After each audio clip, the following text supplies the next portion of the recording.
안녕하십니까. 이네오 모레타입니다. 미국의 의회제도 설명드리고 있습니다. 이번 영상에서는 미국 상원하고 하원이 함께 가지고 있는 탄핵제도에 대해서 설명을 드릴 텐데 특히 대통령의 탄핵제도에 대해서 설명을 드리도록 하겠습니다. 이 탄핵제도는요 상당히 극단적인 양면성을 갖고 있습니다. 무슨 말인가 하면은 우선 행정부하고 사법부의 높은 사람들 있잖아요. 이 행정부와 사법부의 높은 사람들이 일정한 행위를 했을 경우에 그럴 경우에는 임기와 무관하게 그 권한을 정지시키고 최종적으로는 파면을 시켜서 쫓아내는 그런 역할을 하는데요. 그렇기 때문에 이 쫓아냄으로써 민주주의를 보호하는 그런 역할이 탄핵제도에서 굉장히 큰 역할 중에 하나입니다. 그런데 탄핵제도가 이렇게 좋은 점만 있는 건 아니거든요. 어떤 나라의 국민들이 임기를 정해서 자신의 대표를 선출을 했는데 그럼에도 불구하고 국민의 대표인 대통령에 대해서 임기 중에 끌어내려서 파면시켜버리는 그래서 결국에는 쿠데타와 비슷한 그러한 역할을 할 때도 있고 이런 경우에는 그 다음 정권은 대체로 독재 정권이 형성되는 경우가 아주 많습니다. 여러분들이 후진국의 뉴스를 들을 때 그 나라의 국민의 대표인 대통령을 국민의 대표가 아닌 법관들이 국민의 대표인 대통령의 권한을 정지시키고 파면시켰다. 이런 뉴스를 듣게 되면 그 나라가 상당히 민주적으로 대단한 나라구나 이렇게 생각하는 경우가 드물겠죠. 어떻게 국민의 대표를 국민의 대표가 아닌 법관들이 그 권한을 정지시키고 쫓아낼 수가 있지? 후진국인가? 이렇게 생각할 가능성이 더 큽니다. 이런 것처럼 이 탄핵제도는 민주주의를 보호하는 역할도 하지만 민주주의를 파괴하는 쿠데타와 유사한 역할을 하는 경우도 있다라는 것을 아시면 될 것 같습니다. 그런데요, 이러한 양면성이 있기 때문에 1787년 미국의 헌법을 제정할 때 이 탄핵제도를 두고 상당히 큰 논란이 많았습니다. 그래서 이 당시에 유명하다 하는 사람들은 다 모여서 네가 올리 내가 올리 찢고 뽑고 싸웠는데 그 중에서 큰 쟁점은 두 가지였는데요. 하나는 탄핵을 누가 심판할 것인가.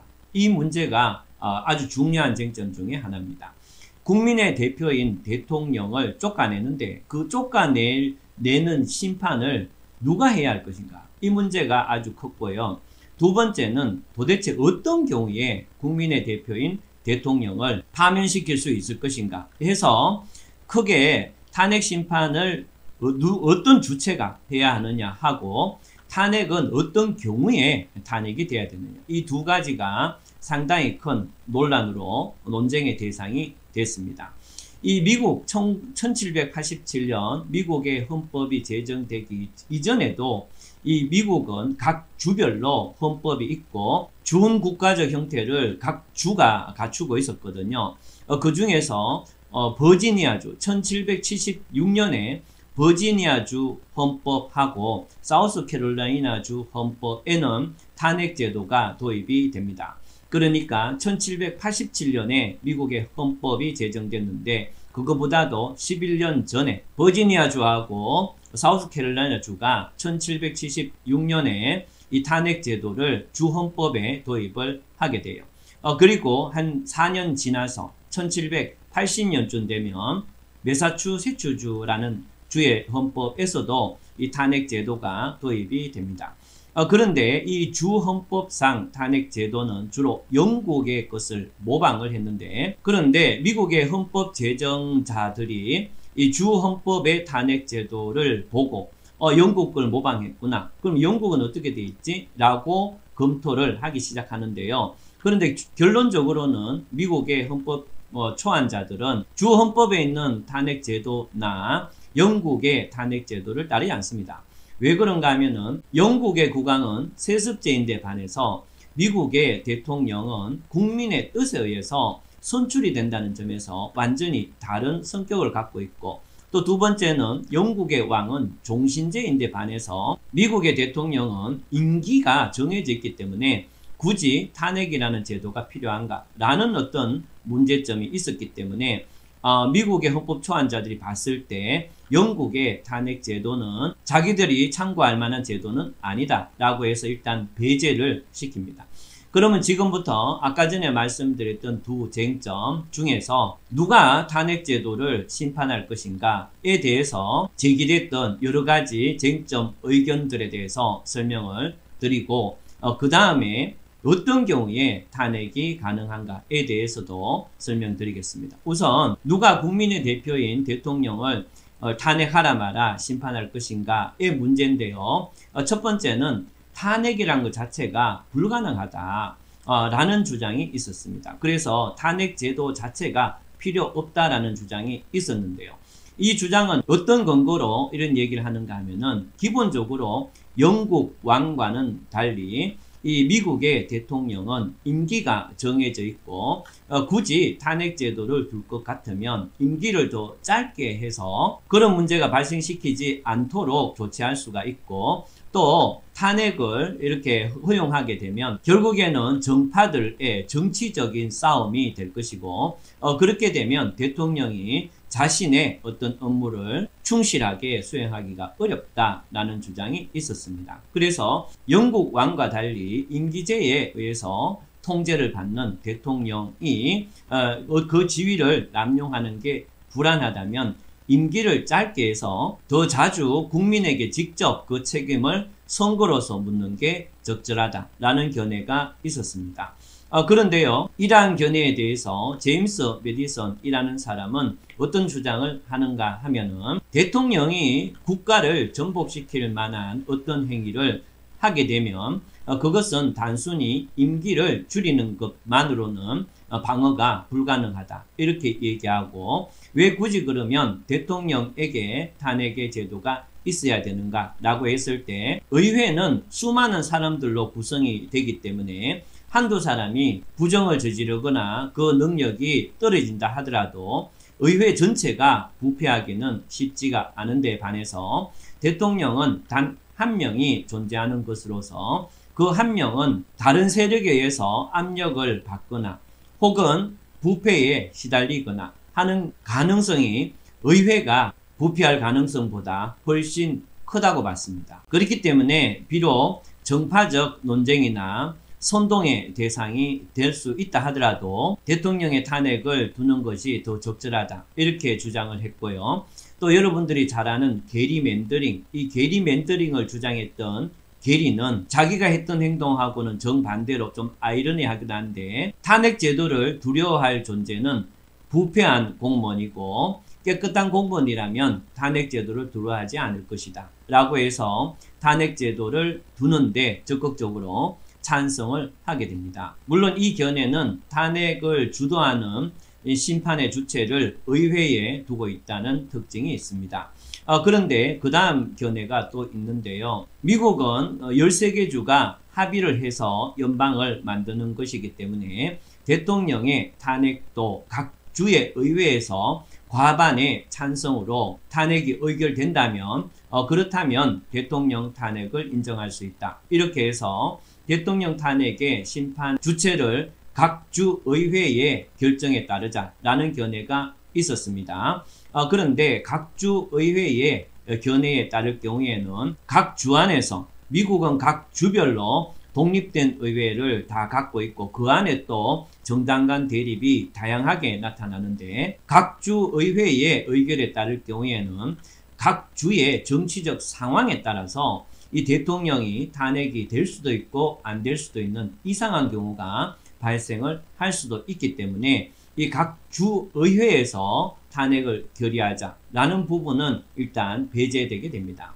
그 다음으로 마지막으로 주장됐던 것은 연방 최고법원이 대통령의 탄핵을 결정해야 적절하다라는 견해가 등장을 하게 되는데 이 견해가 우리나라 헌법재판소가 대통령의 탄핵을 결정하는 것과 아주 유사한 그런 견해입니다.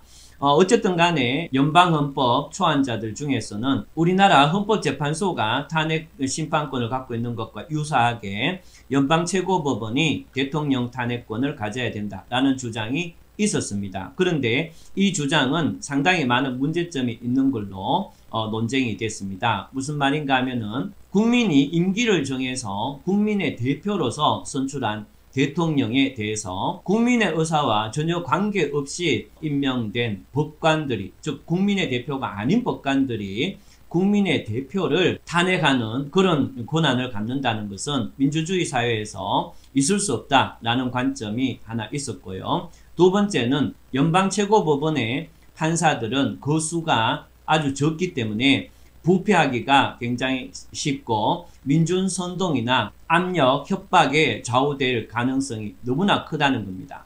그렇기 때문에 이 소수로 구성된 연방법원이 국민의 대표인 대통령을 탄핵하는 그런 심판권을 갖게 될 경우에 민주주의에 반하게 되고 또 정파적 선동에 의해서 압력을 받거나 협박을 받거나 회유를 받거나 또 부패하거나 하게 되면 국민의 대표인 대통령을 부당하게 해임시킬 수가, 파면시킬 수가 있는 경우가 생기기 때문에 이 당시에 이 주장은 금방 사라지게 됩니다.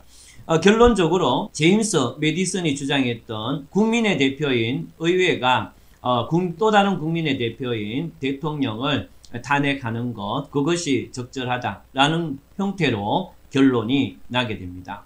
이 결과 연방하원은 탄핵에 대해서 소추권, 쉽게 얘기하면 고소권을 가지게 됩니다. 그래서 하원이 일정한 경우에 그 대통령이 적절하지 않다라고 판단을 하고 의결을 하게 되면 상원에, 그러니까 제3의 연방법원이 아니고 상원에다가 그 심판을 요청을 하게 됩니다. 당연히 하원이 상원에 탄핵 심판을 요청할 때는 일정한 조사 과정을 거쳐야 되겠죠. 그래서 상원에 심판이 진행되게 되면 하원에서 탄핵을 조사했던 그 주체가 상원에서 검사 역할을 하게 됩니다. 그래서 상원에서 탄핵 심판이 진행되게 되는데 이럴 경우에는 상원 의장은 임시로 그 직을 놓게 되고 그 상원에서 탄핵 심판을 주재하는 사람은 상원 의장이 아니고 대법원장이 됩니다. 그러니까 대법원장은 법적인 지식이 있기 때문에 상원에 탄핵 심판이 진행될 경우에 상원 의장을 대신해서 그 탄핵 심판을 진행을 하게 됩니다. 그런데 이 대법원장이 최종적인 결정을 하는 게 아니고 이 대법원장은 심판을 진행만 하게 되고 최종적인 심판에 대한 결정은 상원 의원 전체가 제적의원 3분의 2로 의결을 하게 되면 탄핵이 결정되는 걸로, 즉 대통령이 파면되는 걸로 이렇게 진행을 합니다. 그러면은 지금까지 상원에서 탄핵 심판이 진행된 사람은 총 몇 명이냐 하면 16명입니다. 16명 중에 탄핵이 결정된 사람은 7명인데요. 그 중에 대통령은 1명도 없습니다. 그 7명은 모두 연방법원 판사들인데요. 이 연방법원 판사들은 국민이 선출한 대표도 아닐 뿐만 아니고 임기도 상당히 길기 때문에 때때로 탄핵이 결정될 때도 있었다는 겁니다. 그러면은 대통령은 총 3번 탄핵 소추가 됐는데요. 단 한 번도 탄핵 심판이 결정된 적은 없습니다. 그러면은 미국 대통령의 탄핵 사유와 관련해서 나타난 여러 견해들에 대해서 설명을 드리도록 하겠습니다. 1787년 헌법이 제정되기 전에 헌법 초안이 상당히 많이 등장을 했는데요. 열심히 촬영 중에 잠시 전화가 와서 끊겼습니다. 베트남에서 전화가 왔는데요. 보이스피싱은 아닌데 이 사람이 정기적으로 전화를 잘못 끕니다. 그래서 제가 받으면 횡설수설하는데 워낙에 잘못 끈 경우가 많아서 목소리까지 기억할 정도입니다. 어쨌든 그런데 어디까지 했는지 기억이 안 나는데 어떤 경우에 대통령을 탄핵시킬 수 있는가, 그 문제였죠. 이 당시에 1787년 헌법이 제정되기 직전에 상당히 많은 초안이 등장을 하게 되는데요. 그 초안 중에서 반역죄에 대해서는 탄핵이 가능하다라는 점에서는 거의 이제 의견이 차이가 없어요. 또 정치적인 정파적인 공격이나 선동에 의한 탄핵은 안 된다. 이 부분도 거의 합의를 하게 됩니다. 그런데 이 반역죄 이외에 어떤 문제가 있는가 하면은 부패 있죠. 경제적 부패. 경제적 부패도 탄핵의 한 사유로 집어넣게 되는데 그것은 왜 그런가 하면은 영국의 국왕들이 자신의 어떤 이익을 위해서 전쟁을 일으키고 국고를 낭비하는 경우가 상당히 많았고 또 이 당시에 프랑스 왕정 시기였는데 이 프랑스 왕정에서도 왕들이 엄청나게 이 재정적인 낭비를 심하게 하는 그런 경우가 있었습니다. 그렇기 때문에 이 당시에 미국 사람들은 이 경제적 부패라는 것을 탄핵의 한 사유로 집어넣게 되는데요. 이러한 이유로 경제적 부패가 탄핵의 사유로 들어갔기 때문에 단순히 대통령이 자신의 어떤 일회성 어떤 문제를 일으키거나 뇌물을 받았거나 이런 경우는 탄핵이 안 된다는 겁니다. 이런 경우는 임기가 끝난 다음에 국민들로부터 선거로서 다시 평가를 받으면 되는 거고 또 임기가 끝난 다음에 형사처벌을 받으면 되는 걸로 이렇게 되어 있다는 거죠. 그렇기 때문에 탄핵에서 이 반역죄하고 국가 재정과 관련된 부패 이 부분에 대해서는 탄핵의 요소로서 규정을 하게 됩니다.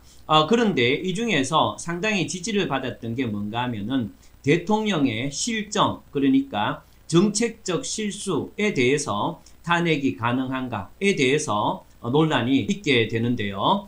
정책적 실수라는 것은 무슨 말인가 하면은 대통령이나 행정부가 어떤 정책에 대해서 최선을 다했더라도 결과가 안 좋을 수도 있고 또 게을러서 최선을 다 못해서 결과가 안 좋을 수도 있고 결국에는 A냐 B냐라는 선택의 문제에서 누군가는 선택을 해야 되는데 그 선택의 결과가 안 좋았거나 이런 것들이 대체로 실정 파트입니다.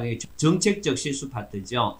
이 정책적 실수 파트도 탄핵의 대상에 넣자라고 했는데 그런 의견이 많았는데 하지만 제임스 메디슨 등과 같은 사람들은 여기에 반대를 하게 됩니다. 왜 그런가 하면 정책적 실수라는 것은 신이 아닌 다음에는 인간은 정책적 실수를 할 수밖에 없는 존재인 것이고 그렇기 때문에 정책적 실수를 탄핵에 넣는다는 것은 결국에는 대통령을 신과 같은 존재로 이렇게 인식을 하게 되고 그렇기 때문에 그런 완벽한 존재는 있을 수 없기 때문에 이 정책적 실수가 들어갔을 경우에는 항상 정파적 대립이나 민중선동과 같은 일이 발생할 수밖에 없다라고 해서 정책적 실수를 빼게 됩니다. 또 대통령 임기는 4년이기 때문에 기본적으로 첫 해는 익숙하지 않은 상태에서 정책적 실수가 있을 수 있고 또 임기가 4년이기 때문에 4년 동안 완전 무결한 판단을 하는 존재는 있을 수 없다는 거죠. 그렇기 때문에 헌법 초안에서 이 실정, 정책적 실수 파트는 탄핵에서 배제를 시키게 됩니다. 대신에 그 밖에 중대한 범죄 및 비행이라는 추상적인 문구를 집어넣는데요. 결론적으로 반란죄, 수뢰죄, 그 다음에 그 밖에 중대한 범죄 및 비행인데 이때도 그 밖에 중대한 범죄 및 비행은 단순한 일회성 어떤 범죄가 아니고 그러한 범죄가 국가 전체의 체제나 질서를 무너뜨릴 만큼 중대한 경우에 해당하는 경우를 이때에 그 밖에 중대한 범죄 및 비행으로 봅니다. 그렇기 때문에 전체적으로 미국의 탄핵 제도는 명칭이 반란죄, 수뢰죄, 그 밖에 중대한 범죄 및 비행이라고 되어 있지만 단순한 어떤 일회성, 개인적인 어떤 일탈, 그 개념으로서 바로 탄핵과 연결되는 게 아니고 그러한 어떤 일탈이 국가 전체의 체계를 무너뜨리거나 질서를 파괴할 정도의 수준이 되었을 때 그럴 때 탄핵이 이루어진다라는 어떤 의미로 이것을 규정하게 됩니다. 그래서 구체적으로 이 탄핵 제도가 미국 헌법에 규정이 되게 되는데요. 미국 헌법 1조하고 2조에 이렇게 나누어서 탄핵 제도가 규정이 됩니다. 지금 화면에 그 조항의 내용을 띄워놨으니까 여러분들이 참고로 한번 보시는 것도 괜찮을 것 같습니다. 그러면은 실제로 이 탄핵이 탄핵 조항이 실제로 탄핵 심판에 들어갔을 때 어떤 식으로 해석이 되고 작동을 했는가인데요. 앞에서 말씀드렸듯이 하원에 의해서 탄핵이 소추된 대통령은 크게 세 사람 있었습니다. 그 중에서 앤드류 존슨이라는 사람, 이거는 이제 18세기, 19세기죠. 19세기 초 사람이고, 그 다음에 최근에 빌 클린턴 대통령이 있습니다. 아마 나이 드신 분들은 빌 클린턴 대통령, 우리나라에도 몇 번 왔죠. 김대중 대통령하고 대화도 이렇게 잘 나누고 했던 그 대통령이 탄핵소추에 이렇게 걸린 적이 있었는데, 이 두 대통령의 심판 과정에서 미국의 탄핵 조항이 어떻게 해석이 됐는지